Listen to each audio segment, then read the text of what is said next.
Welcome to the Green Tape podcast with Matt and Ewan. I'm Matt. And I am Ewan, supposedly. And thank you first and foremost for tuning in for this, I guess I want to say pilot episode. Let's call it a pilot. Introduction sort of thing, because this is such a new experience for, I think, both of us. Well, I've not done anything like this before. I don't know if you have. No, not at all.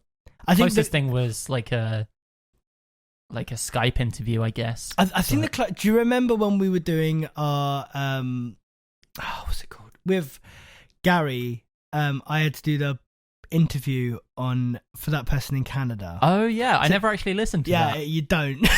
I don't know why I brought that out, because now people are going to go, please don't nobody try and find it. But it was just what was the publication called, Matt? I can't even remember. You know, I genuinely can't remember. But it was that was the first experience I'd had with anything like this. Yeah, it's a little weird. It's odd, but no. Thank you for tuning in and hearing us talk shit, basically. We've already had a tangent and we haven't even told you what the fucking podcast is about exactly. Yet. Ewan, would you like to take that one? To tell everyone what the fucking podcast is about? Yeah, do it. First of all, this is an explicit podcast. Kids, don't watch. Me and Matt are... Listen. Are foul-mouthed cunts. So, yeah, there we go. I mean... You've gone for the jugular. Gone for the jugular. I've also alienated the entire American audience immediately. Well, I think any audience, no, and probably anyone. I don't know. Like, I think that's the thing, isn't it? Like, because especially in everything that we do, and if anybody doesn't know what me and Ewan do, we'll get into that. Yeah, we'll get into that. No, I was saying, that's what I was saying, man. Okay.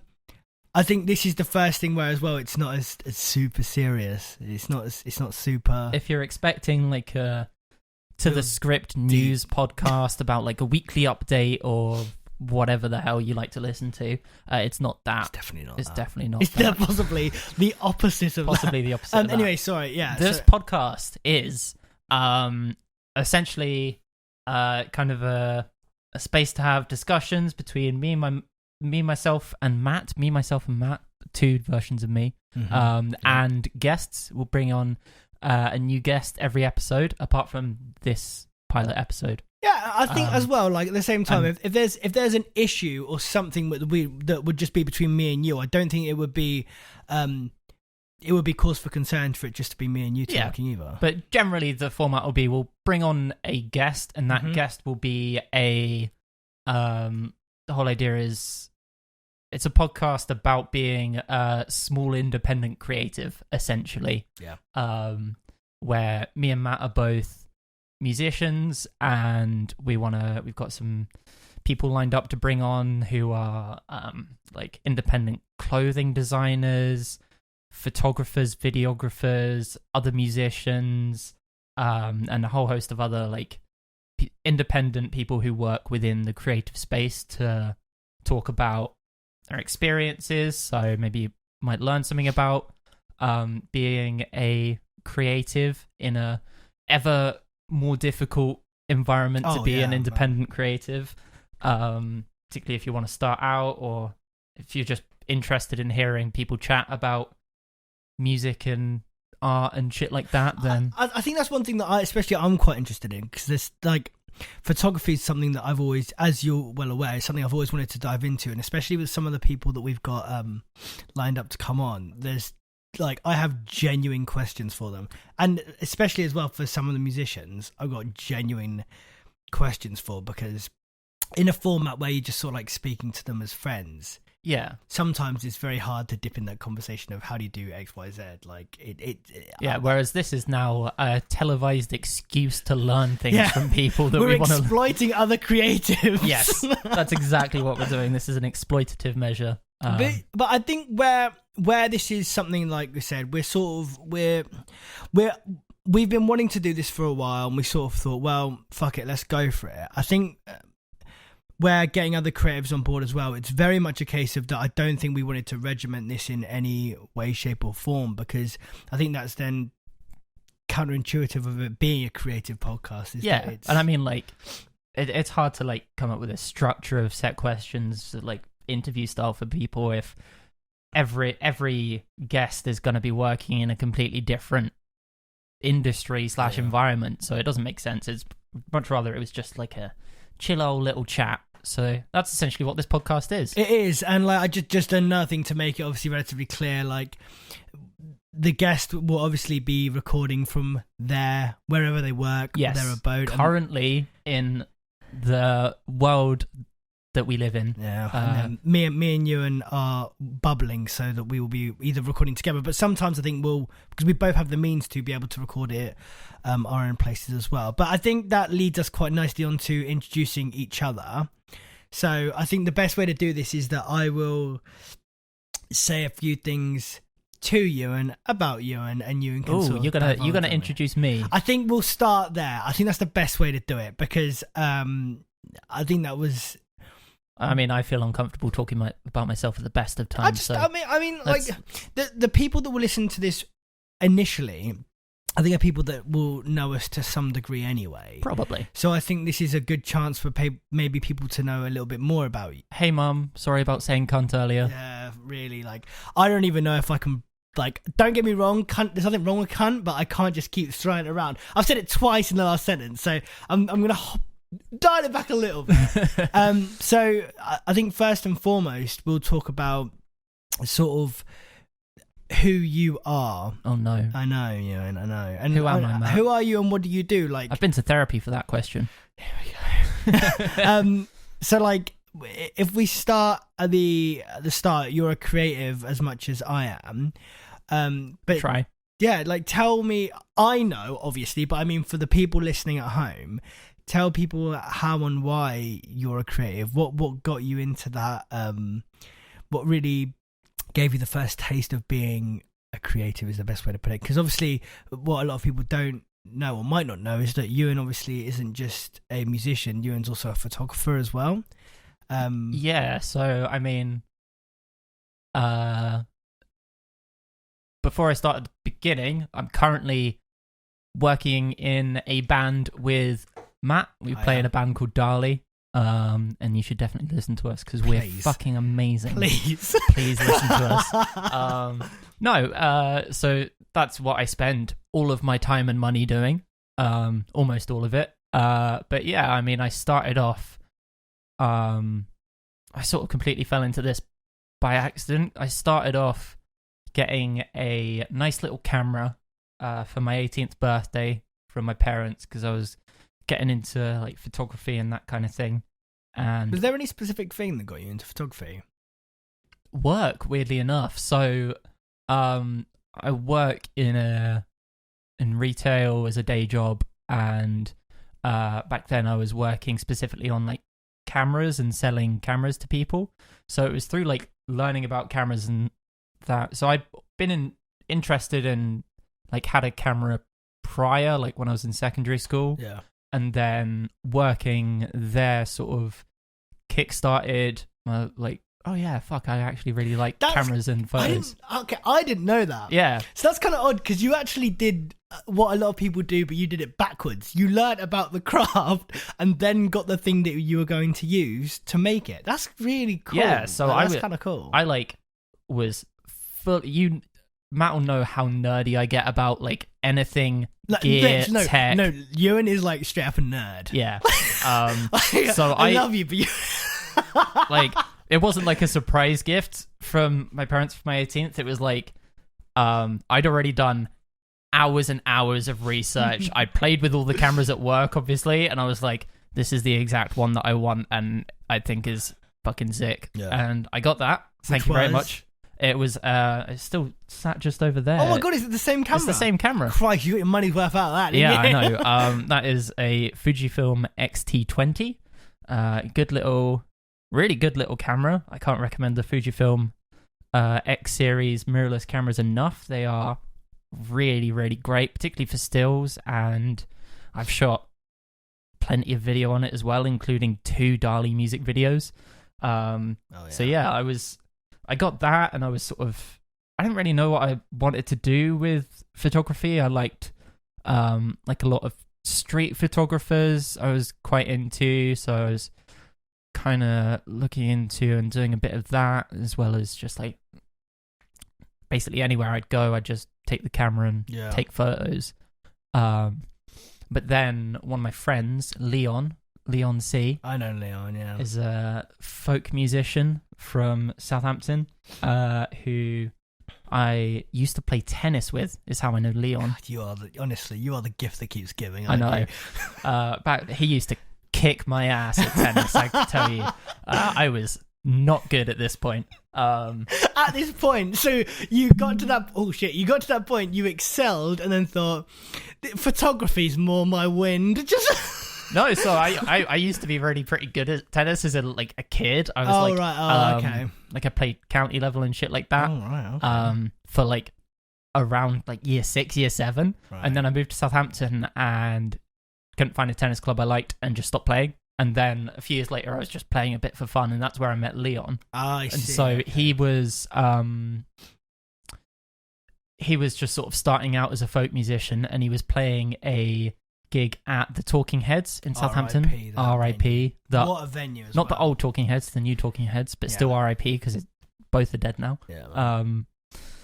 But yeah, and he was like, "Why don't you come along and take some photos? I've been seeing you've been doing a bit of photography." I was like, "I don't know. I've never taken a photo of music before, but I'll give it a go." And then it got out of control, and I was shooting all of Leon's gigs, and I met other bands through just the circuit, really, wasn't it? Yeah, it was just I just hopped into the circuit and was like fully in it. So I was shooting bands all over town, or like, and around the area as well. So like up at Winchester and places like that. And it was at one of those gigs that I met Matthew. Yeah, you met me. In his old band, Hiraith, before Dali was a thing. And yeah, I've been taking photos for, I don't know, Matt seemed to take a liking to me and my photos. So do you know what? He kept me around for years taking photos before I actually joined a band with him. Yeah, and I think the thing is that like, I don't know what it is with other creatives, and it's normally not something that I'm like out there specifically to do, but like, and I'm sure any other creatives listening will probably be the same as me, but when you're in an environment, when you're working collectively, even on different things such as photography and music, you can really gauge that connection with somebody. And like when you're on stage, as you're well aware, and you're playing and you're seeing that photographer really trying as hard as they can, even just to get that one shot. There's actually a shot that Ewan has got of me at the Talking Heads, which is like my favourite shot ever.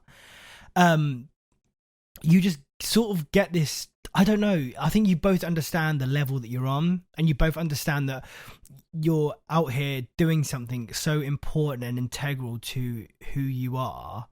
Yeah, it's like you recognise, you can immediately recognise when someone is as passionate about something as you are. Yeah, and I think the thing as well is that I remember speaking to you about it, and I knew that you almost just wanted more already, although this was the first show you were shooting. Yeah. So to me, the fact that I met you there, like, you were just such a nice guy that I was almost not drawn to you, but I got along with you well enough. And obviously we took you in on a weekender that we did as well, which was just eventful in itself. Yeah, that was a ride. That was a ride.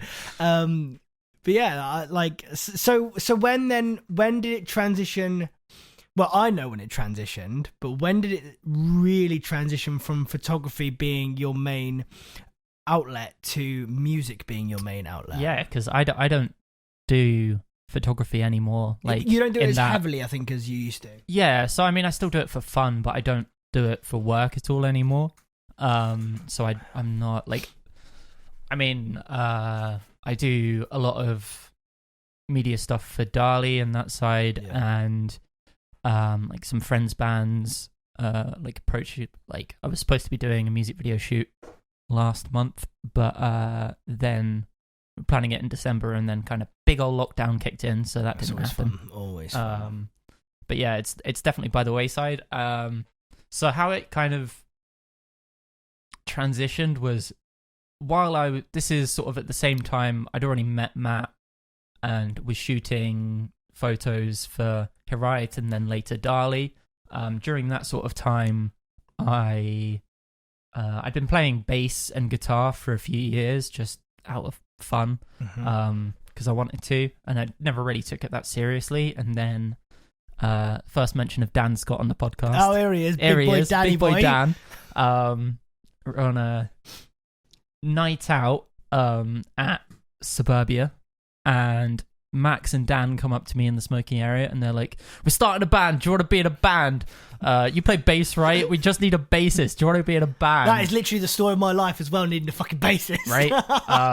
So I was like, drunkenly like, "Yeah, sure, I'm in a band now." And then I became obsessed. Like, because we started out doing a couple of covers, and that was fine. And we like, what did you cover? Oh, this is the big question. What did you cover? So when we first, we hadn't written anything, and we only did like 1 or 2 rehearsals over the course of like 4 months or something at the beginning of this band. Yeah. And we covered "Say Amen Saturday Night" by Panic. I don't know that song. No, it was off of his last album. Oh, Panic at the Disco. Panic at the Disco. Not a fan. That's okay. Why. That's fair.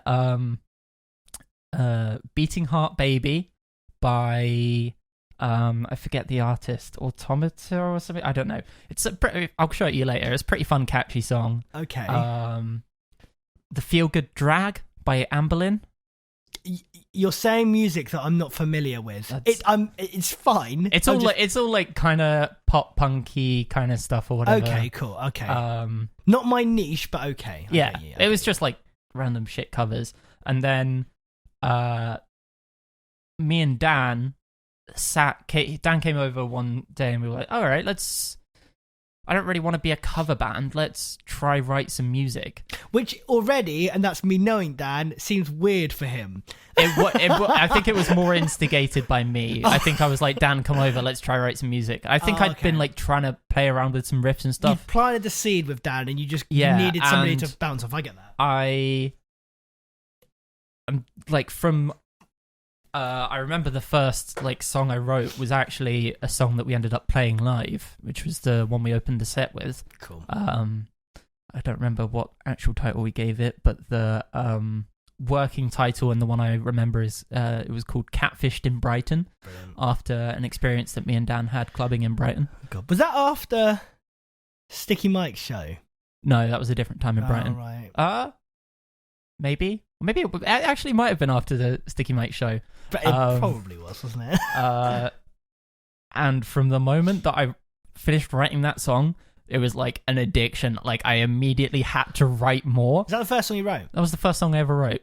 And I fucking loved it. I was like, I need more of this. So I then went and wrote like just this plethora of songs.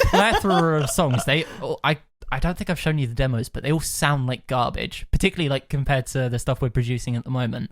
It's the way it is, though, man. But like they sounded like poo. But the songs, I still like a lot of the songs, and they were really like clever but simple because I didn't really know how to write. Yeah, but I think there's always that admiration for things that you write quite early on, because it's never amazing. And I even look back now to the songs that we started in Dali, and I'm like, fuck, like, this is trash. But I think it's that initial, like, especially when it's your first band, it's the feeling of completing something, even though you know that it's not finished. Yeah. Because that's the worst part of it, isn't it? That and I have with music all the time, is that you write something and you're like, is it done? You never know when it's done, but like you get bored of working on it eventually. And that's generally when you release it. So you get bored of it about 6 months before you release it, and by the time it comes out, Matt's just like, oh, I want to change it, let's not release the song and scrap it and do something else. I've got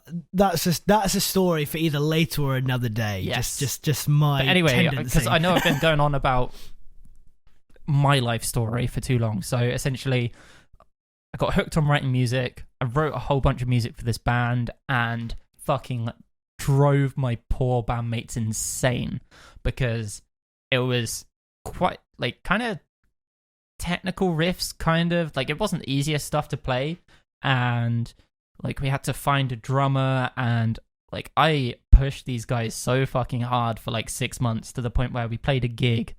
We only ever played one gig, because I was driving them so hard to get to the point where we could play a full set at a gig, and we did play it. It was fucking amazing. Honestly, and this is not me blowing smoke up their asses. That includes all of them, which is I'm gonna Henry, Max, Lucy, Dan, yourself. Yeah. Have I missed anybody? No, that was it.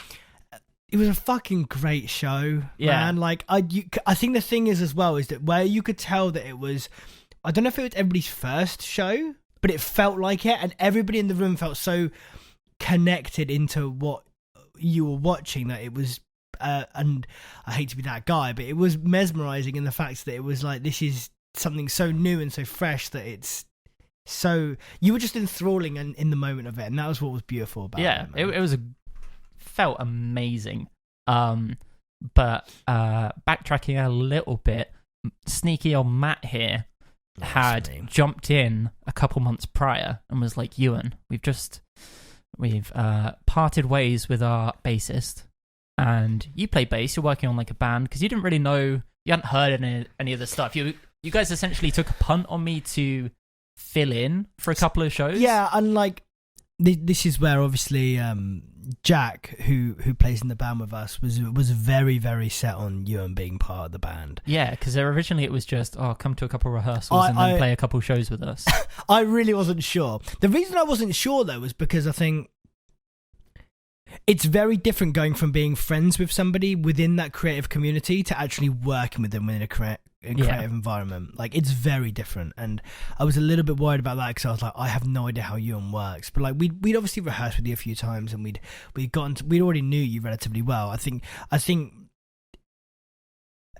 my reservation was the fact that I could see how dedicated you were to Followora. Which, sorry, that is the name of Ewan's old band. The name of my old band was Followora. Yeah. You won't find us anywhere because everything's pretty much deleted. I think a Facebook page still exists, but yeah, we only ever played that one show. But yeah, so when they asked me to join, I was super torn up about it. Like, they gave me like a week to think about it or whatever. Yeah, we're nice like that. That's why. I always was the givers. Absolutely fucking torn up because I knew it would mean giving up on Followora, this project I'd been so passionate about for like nearly a year, and like been fucking driving my poor bandmates nuts. I can only imagine trying to get there.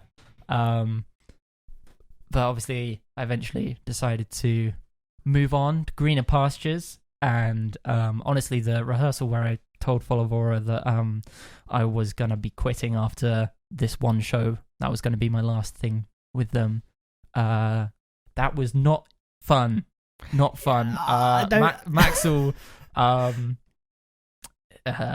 Max, our guitarist, bless him, was so fucking angry with me. Like, do you know what? He didn't talk to me for a couple of days.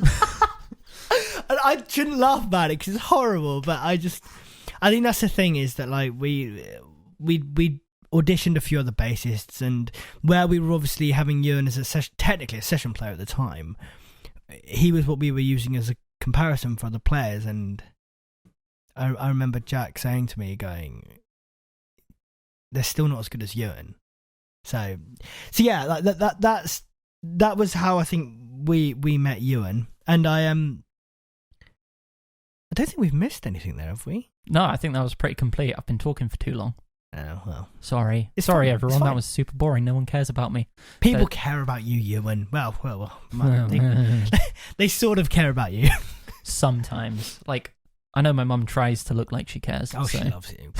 Bless her. Bless my mum. Mum, I love you. But yeah, that's where we're at. Now we're in Dali. So I joined fully about the time that we released Lungs. So I wasn't on the recording for Lungs, but I was in the music video. Yeah. Because I joined like a couple weeks before we shot that. And then everything since then has been all me. It's all Ewan doing the bass things in the Dali. But everything before that was some other dude. Some other dudes. Collection of dudes, isn't Duo it? of dudes. No, it's been... and like, obviously, the more people... I'd like to think the more people listen, the more they understand that there's a certain rapport between me and Ewan. Yeah. And as you look at Dali and what Dali is, that we are a completely different reflection, actually, of what... Yeah, it's kind of weird. Dali is a very serious we put out like a quite serious sort of vibe. It's serious, but I think in such an emotive way. I think that it's not like suit and tie serious. No. It's like clearly there's a lot of passion and care that like goes into it, yeah. And very serious about like serious business. It's what we look at the end of the day. It's what we love, and we've always said it from the start. It's like you start as you mean to go on with these sort of things. But this is definitely not that. No, this is again. People always. I think people find it a little weird when they like, if they've seen like a lot of our content online and us at gigs and stuff like that, and then they like if they have like a fly on the wall moment where they say like me and you or me, you and Jack interacting, and they're just like, that's not the same fucking band. It's not. Because we're just the most obnoxious. No, arseholes. we're not obnoxious assholes. Let's make that relatively clear from the offset. It's just the fact that we are just very funny. No. With it, I think like a lot of people though, we're stubborn in certain things in regards to being creative. Yeah, that's literally it. But anything else, Ewan? No, that's everything anyone ever needs to know about me. Yeah. That's the story of me. That's far too much personal information. One more thing, I masturbate with my left hand. That's just like weird thing. I'm right-handed normally, but I didn't even need to know that. There we go. Anyway, Matt. Yes, yeah. Same question to you. Where did your sort of creative life begin and why? And then just talk to me, man. Give me the deets. Okay, talk to me. I'll give you the deets. Talk to me, crabs. I don't think there was necessarily like rhyme or reason into why I became creative initially.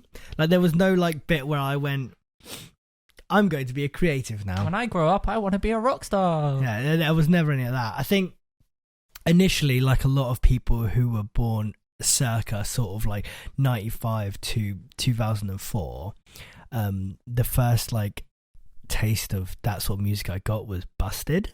Oh yeah, that was my first album. Yeah, well, the first album I actually bought, little sneak preview here, the first album I bought with my own money was Demon Days by Gorillaz, I don't think I knew that.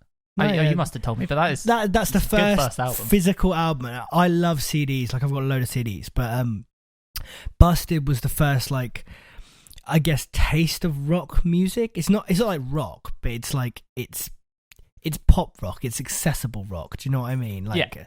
It's distorted guitars and power chords, but it's, talking about girls and things. Exactly. So I first listened to Busted, and before Busted, I was really, really, and still am, but I was more into football, and that's what I wanted to pursue as going forward. Obviously, at the time when I was like 14, 15, I wasn't talking about pursuing it as a career. I was just having a kickabout. And then my cousin lent me a copy of American Idiot by Green Day. Yep. And I still cite that now as the reason that Busted was the taste, and then the American Idiot by Green Day was the addiction. That was the thing that I was like, oh fuck, this is like yeah, I need more of that. Yeah, I think I remember like even watching the videos and watching the Bullet in a Bible. I don't know if you know the Bullet in a Bible, which is basically the American Idiot like live video sort of thing. I remember watching that and thinking like, this is incredible. They're playing to tens of thousands of people who are just in absolute awe of this experience, and I want to do that. Yeah. So I just sort of transitioned into making music with sort of like a load of hometown. Is that when you started playing guitar and stuff then? Yeah. So I'd always had a guitar. Like I was given a Argos nylon stringed acoustic. It's like one of those family gifts. So like, what the fuck does Matt want? I don't know, get him a guitar. Get him a guitar. And I always had that. And then I got that. And then when I started getting into music, I said to my parents, I was like, I'm going to need an electric guitar because it's what I want to do. And I saw I can't remember. Is it just? I saw Blue in the basket case video. Yeah. And I was like, yeah, I want a Strat. So we went online, and on eBay for probably the best part, about £40, I got this unbranded Sunburst Strat. Nice. That I still remember now. The action was horrendous. You could get about 4 fingers in it. between the neck and the string. The neck looks more like a banana than... Yeah, pretty much. And I had that for the best part about 4 months until I realised, like, this isn't feasible going forward. Playing that for 4 months is quite impressive. And I was, like, learning stuff, and I was like... Because I remember thinking that the action was so bad, I was like, I know what they pay musicians now. I was like, this is so hard. I was playing these power chords on this awful Sunburst Strat. Anyway... and then I was like, I need to buy a proper guitar. So I then bought a butterscotch telly, a Swire butterscotch telly. And I just know how I love a telly. Man, like at the time I was really into that sort of like late 90s like pop punk, Sum 41, Blink, Good Charlotte, Green Day. And then I don't really know where it changed for me. But I think I then started to look at music very differently after listening to 2 specific albums. Okay, hit me with them. So the first one's Grace by Jeff Buckley. I don't know if you've heard that album. No, I have. I wasn't expecting that. So the reason why was I listened to it front to back, and I was like, Jesus Christ. I was like, this is so like... There was so... I felt so many things listening to that album. So many things, and I was like, this is really, really odd that I think I was in awe of how music made me feel, and this was the first album that made me feel such a cluster of things. I was like, this is incredible. Yeah.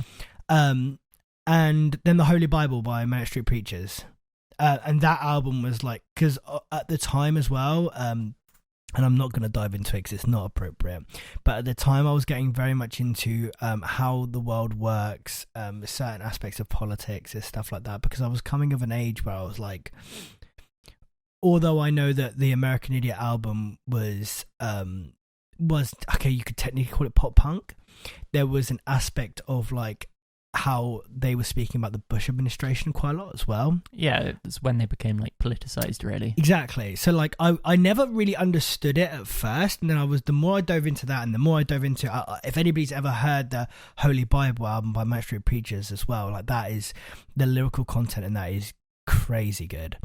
And that made me take music more seriously, and that was around the time as well, like I was coming out of college and finding my feet and going into university. And then obviously I studied popular music and record production at university. Oh, fancy man with a degree over here. I know. And then within that I studied pop music and protest, and like politics within that. And it sort of just grew from there, and grew and grew and grew and grew and grew. And like with everything within being a creative, and especially my nature as well, where I have the tendency to be so indecisive and so all over the place. And just a little bit. I've got ADHD as well, so like trying to do anything is difficult as fuck, basically. It was the one thing I could come back to that I could find solace and comfort in, and I've always had a very weird relationship with music. Always. Where I've been like, at first it was like a level of success sort of thing, and then I had to sort of like teach myself like that success is driven through the eye of the beholder and how you view success. And then it was like, and this was the big question, it was like, what's good music? Oh God, that is the question, isn't it? And I was like, am I writing good music? Is this music? Am I art? Is music in? What the heck? Yeah. She's like... So I left uni with this existential crisis of going, like, university has basically told me how to... And, okay, so this is just a quick disclaimer. I'm not saying don't go to uni, and I'm not going to say where I went to uni. But university taught me to write music to a grade. And I was like... And you're like, I'm so numb to what I want to make now. It's like...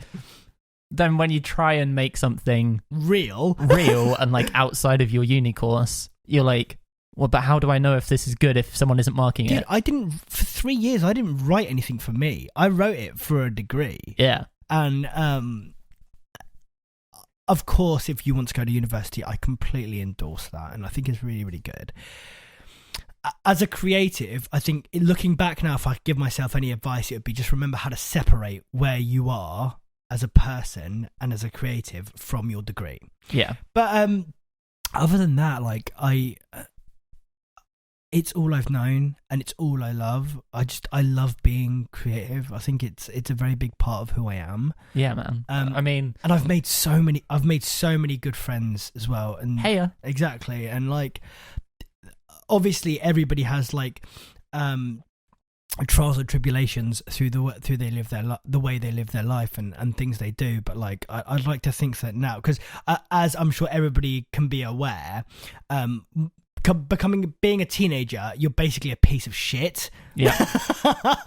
Yeah, straight up. You learn so much, and like I think especially as well in the way that I consume and create music now, I'm a very, very different person. And although I've got a lot going on as well in my head in the way that I think about music, my relationship with it has to be as open and honest as possible, or I think I get to a point where it becomes all encompassing and I'm all or nothing with it. Yeah. But yeah, like that's sort of me. Like I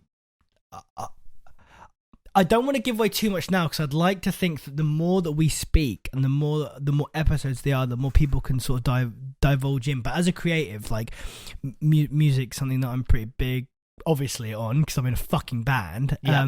But like the one thing that will probably become more prominent the more we speak is that like I was never properly a singer as well before. Yeah, you never wanted to be a singer, did you? Not really. Well, I think when I was younger and in like hometown early bands, everybody wants to be the singer, and I think in a few bands like I tried it and I'd not been basically very fucking good. Not that I'm great now. Yeah, okay. Matt is downplaying how good a singer he actually is. Thank you, Ewan. In Heat Rife, we'd been looking for a singer for ages, and it just came to a point where me and the bassist at the time were like, we're not going to fucking find one, because singers are awful to find and they're awful people. Oh, and my God. if you're a singer and you're offended by that, you are only just backing up my claim. Yes. Yeah, I mean, if you're a singer, you should know that you're all dicks. Yeah, pretty much. Oh, Anyway. I'm sorry. I'm a bit tired today. Can you carry my microphone into the fucking venue? Pretty much. My trusty 58. My trusty 58. You know they have like 58s at every venue. You don't need to bring one. She's like, yeah, no, but this is my different. special one because I cup it differently. Yeah, I cup it differently and I hold it up against the monitor differently. Exactly. And yeah. And I sort of just ended up teaching myself how to sing. Very well. Thank you, man. And I think that's the thing, is that like, especially where me and Ewan create quite a lot together as well. It gives me a lot of confidence, because alongside Ewan, I know that we can, because we both obviously record vocals in front of each other as well. It gives us both, I think, a platform not only to be better, but to sort of work, especially with vocals. It's such a hard thing as well, because it's not like a guitar where you can just tune up properly, fix the action, this and that. Like you are the instrument. Like it's so... Yeah, like it's weird. Like there is a step-by-step process that you can follow to create a good sounding note on a guitar, but like there's no distinct mechanical physical way you can like do that to sing well. It's all crazy. internal, and I'm still not very good at it. Like the only reason I've been learning to sing is for like backing vocals and other vocal duties and stuff in Dali, and I've been learning a lot from Matt. And I don't think I'd be able to do any of this shit if Matt hadn't done it all on his own first. So exactly, I am the giver. You are just the receiver. I am just the receiver. I'm just a body for which your artistic spirit can flow through. Brilliant. Yeah, Brilliant. But you'll come. Jesus Christ. But that's what I mean. I think and that's why I couldn't be an independent artist as well. I'm not even going to go down that path, but I mean, like I couldn't do it because I love working with people. But sort of transitioning out of just speaking about me, it's uncomfortable, isn't it? It's not great. Yeah, however, right? I'm sort of at ease and at peace with it, because I know that we're going to have to do it, because obviously we're going to be speaking to guests, but I think in some way or another they're going to want to ask us questions. Yeah, it's going to be a discussion. It's not a fucking interview. Two-way street, exactly. We hate interviews. No, it's not that I hate interviews. Hate it. Okay, I hate interviews. I just don't like being, and this is not me trying to be a fucking prima donna, but when you sort of get asked the same sort of question and you give out the same rehashed answer every fucking time, it almost becomes pointless. Like, yeah. If anyone listening to this, I keep saying watching, listening to this and is from like a magazine or like press agency or whatever, artists do not like receiving the PDF questionnaire that has the same questions that they've been asked 6 times already that day on them. And no one likes reading it either. This is the thing, is that I think that it's not the fact that no one likes reading it. I was like, if you're doing these questions, get fucking creative, man. Yeah, that's the way that I'm looking at it. How many times have we been asked, where does the name for the band come from? I'm not driving down that path. And like, this is the thing, is that I appreciate that they're out there doing a job, and like, don't get me wrong, I have time for it, but even though I have time for it, doesn't mean that it doesn't then become fucking monotonous. Yeah, I think. I don't know. But saying that, we've had publications ask us very fucking good questions. Yeah. Okay, so I don't hate interviews. I hate bad interviews, and we've been doing a lot of them.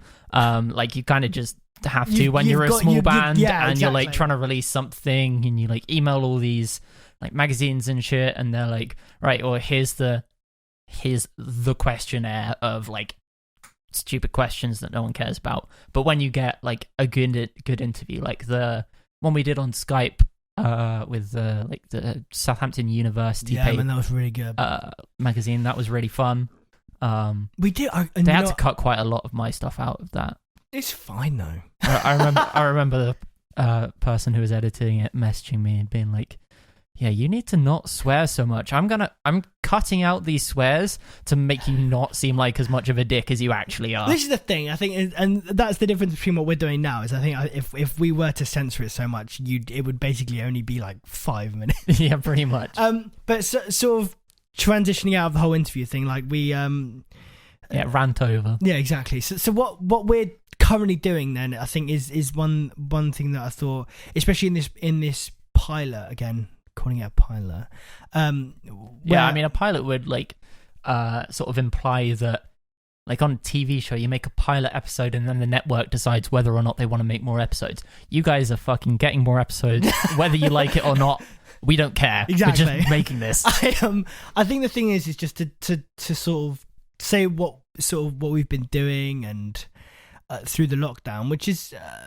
To be honest with you, the one thing we've been doing is making music. Because I think that's what we're going to do, is we're going to be speaking to other creators about what they've been doing, how they've been dealing with the lockdown, and obviously just general conversation. But I think, like what you've been working on at the moment. So let's ask ourselves, what have we been working on at the moment, Matt? We've been working on demoing. Yeah, because I think the one thing that's kept me sane through this whole fucking lockdowns, I appreciate the sentiment and why we're doing that. I'm not trying to say that I'm that way fucking inclined. Yeah, you should definitely still like follow the rules and get the vaccine and stuff like that. Yeah, all I'm saying is that it doesn't make it any easier. We've just been making music. I think it's the one thing that's been keeping me sane, is that like, if I didn't have an outlet to create, I would just go fucking mad. I mean, there was like a period of a few months where we weren't really creating anything, and it was really rough. Like, we were all just going fucking insane, and we were arguing every other day. I know. Like, running a band virtually is fucking awful. Man, the number of like 2-3 hour Skype meetings that I just sit in, and I'm like, I know this is super necessary. Oh yeah, get that sparkling water open. There we go. Carry on, sorry. The number of like stupid long Skype meetings that are just so much easier in person, but like you have to do them because we can't meet up in person, is insane. And I cannot wait to be able to be in a room with the rest of our band again. Oh man, I know. And I think like a lot of other creatives, just trying to, taking obviously any financial gain or give out of the equation, because obviously we most recently have released a song called Bitter, and available on all streaming platforms. Check it out now. And we did all of that, and this is obviously the way that we worked, purely because of the situation as well. we recorded it when we were allowed to. I'm going to make that very clear. Yeah, so we've managed to record it last summer when like lockdowns eased, but we were still like socially distancing and only allowing certain people into the studio. Like we spent most of the day sat outside. Yeah, in the burning hot sun. The studio that we record in, which is Echo Room Studios, which is run by Jack Irving, which I could only endorse heavily. Yeah, he's a really good fucking dude. nice guy. And he's such a good producer as well. Please go and check him out. We should get him on here. We should potentially get him on, yeah. Would people like to hear our producer and a producer? Maybe. An independent producer? I think the question is, does Jack want to come on the podcast? Yeah, does Jack have the time in between juggling, looking after his newborn and trying to run? It's not even a newborn anymore, man. Is it not? How long? July? June, maybe? No way. Oh, well, yeah. we must have gone in what, September, July, that time?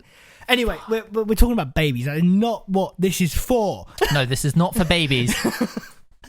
We obviously went into the studio. It was very distant, and we were very, very lucky because we then set out to sort some sort of PR campaign for running Bitter, because there was no way of us going out and playing it fucking live anywhere. So we had to obviously get it out to people and push it the best we could. And we were very, very, very lucky to be picked up by Hold Tight PR, who we worked with for Bitter.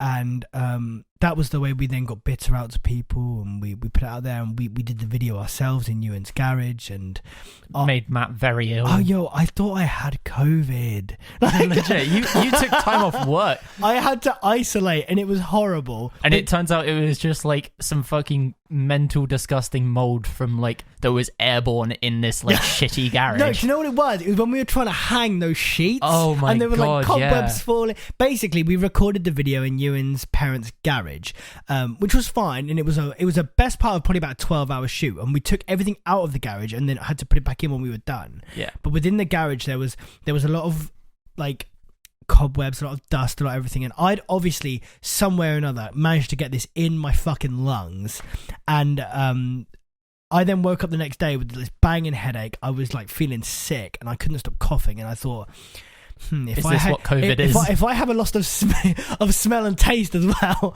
so I called in work and I was like, oh, like I've picked up like a cold or something. And I remember them going, how do you know it's a cold? And I was like, fair point. And they were like, well, if you've got those symptoms, you have to isolate. And I was like, fuck. So obviously at that point, then I then had to tell my partner, who was possibly more mad than anyone else. Was she really angry? The problem was that because at the time there obviously restrictions had been lifted actually relatively recently as well. Yeah. She was like, I was planning to do all this shit that I haven't been able to do for 4 months. You are kidding me. We have to stay inside. So I then had to go and have a test, which if anybody here has to do a COVID test, it's the most horrid thing. They're not fun. Yeah, it's awful. Anyway, at cost to you as well, wasn't it? Yeah, because this was before the government had rolled out like mass testing for people. Yeah, the testing wasn't even that great at the time, so I actually had to pay for one. What the fuck was that? Because the way that it worked was that like if I waited any longer, I would have been on stat sick pay, which is shit. Basically, it's £90 a week. That's awful. Yeah. So like, and bearing in mind we were in the middle of the rollout for Bitter, which is expensive. It's being in a band. This is if you're gonna take. Now you know thing from this, being in a band is expensive. Very. So I had to pay for one, and I got it done, and it came back negative. But like, obviously, I was still coughing a fucking ton. So I had to go to doctors, and they were like, "Yeah, here you are. You need to take an inhaler. You basically are struggling to breathe because your lungs are full of this shit." And I was like, "Oh, good." So that lasted for like a month, man. Anyway, we've gone on for about my lungs for fucking far too long. So we'll dive out of that. I think we'll sort of. I know this is the last sort of like ending towards the podcast. So like I think. Is it? I was planning on going for another 3 hours, mate. Here we go. Let's make it some Joe Rogan shit where it takes like 6 hours to listen to a single episode. It's just Elon Musk getting high the whole time. Potentially might be a hot take. I'm not huge on Joe Rogan's podcast. I don't like it. Okay, well, that was easy. What have you been listening to at the moment, yeah? Because as much as we do create a lot together and as much as we do talk, we don't actually share an awful lot of what we're listening to actually for entertainment? No, I mean, we sometimes just send like Spotify links into the band chat. We're just like, listen to this fucking song, it's great. We need to write something like this, and then everyone ignores it. It doesn't click on it.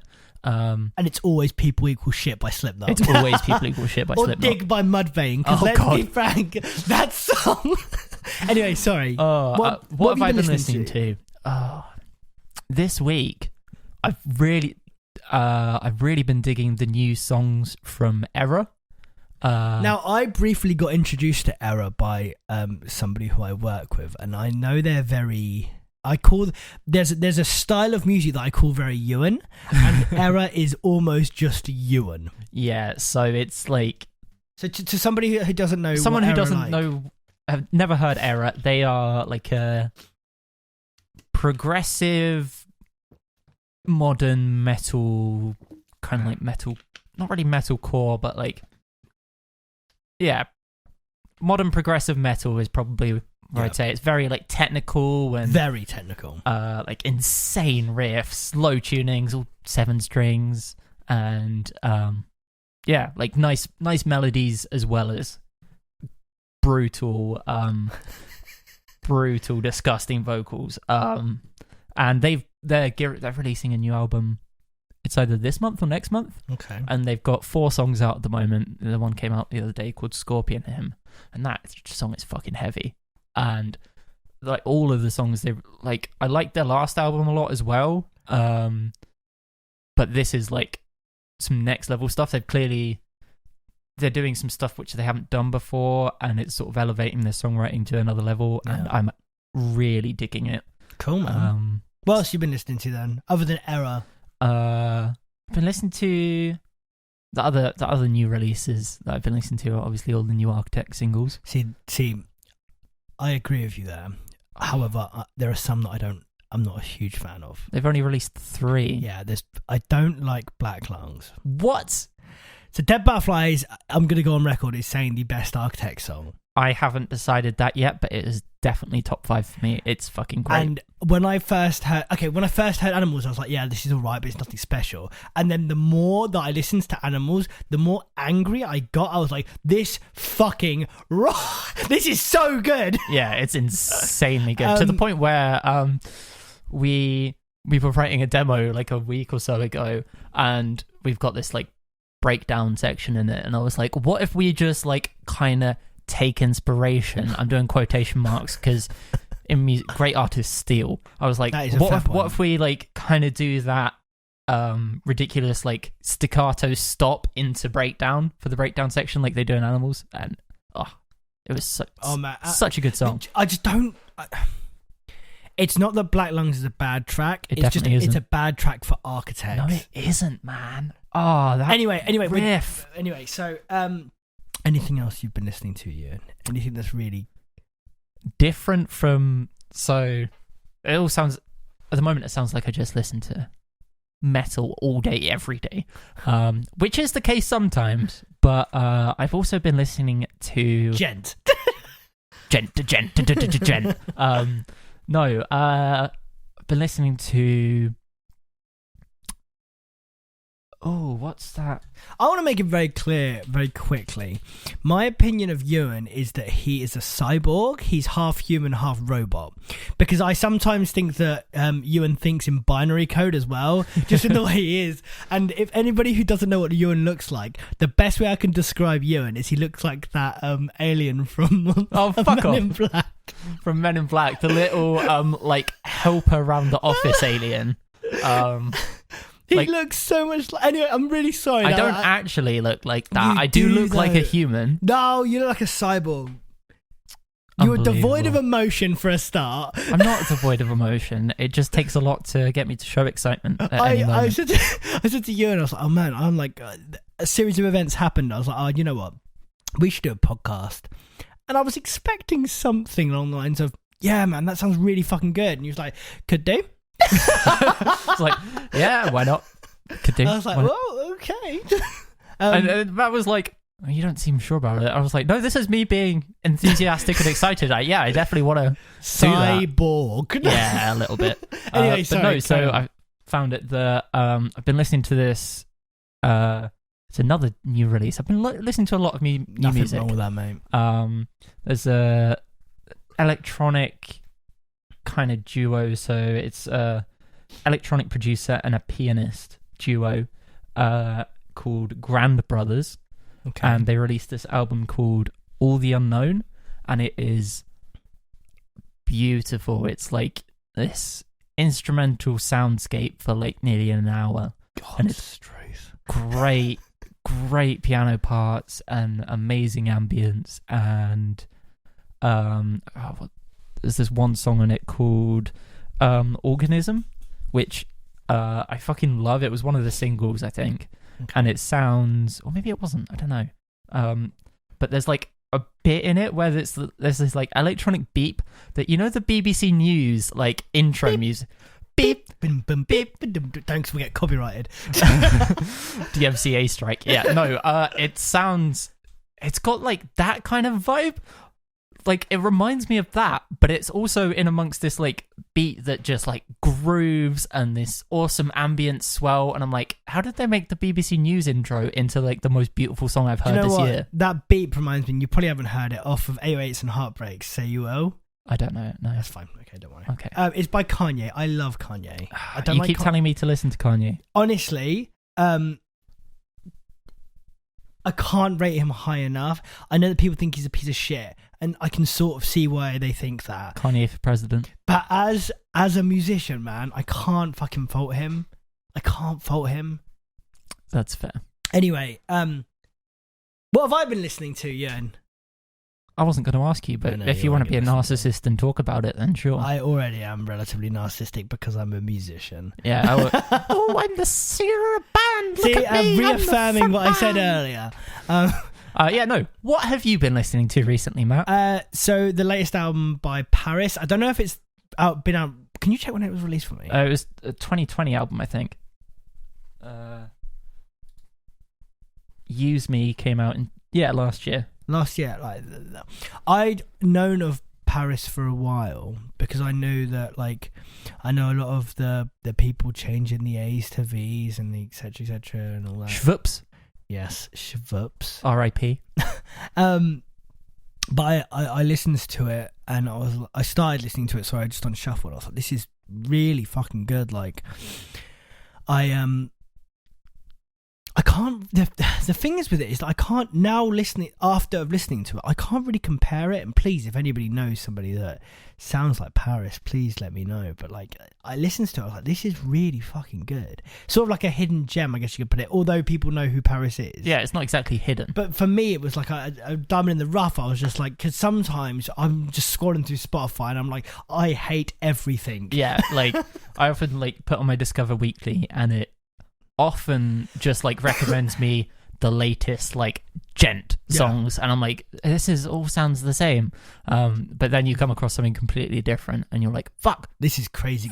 Fuck. That I've been re-listening to Smashing Pumpkins again. Oh yeah, but do you know why I've been re-listening to Smashing Pumpkins? I don't.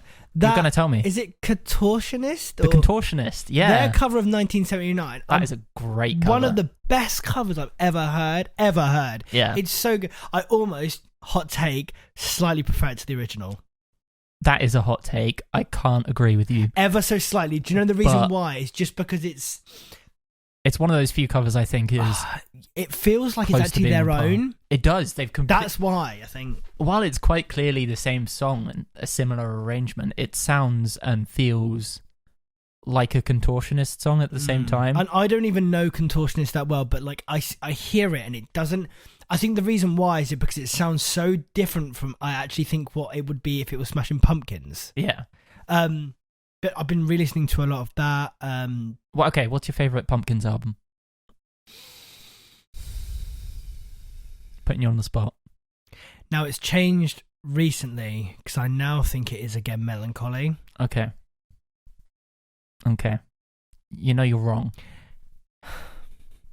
I know, but I've been listening to it a lot recently. Well, the album with Ava Adore in it, is that called Ava Adore? I can't remember. It's Adore. Now, I listened to that album recently as well, and I was like, this actually isn't bad. Yeah, no, lots of people sort of fell off Pumpkins after Melancholy, but Adore is a really pretty good album. I haven't listened to it properly, and recently is the first time I listened to it properly.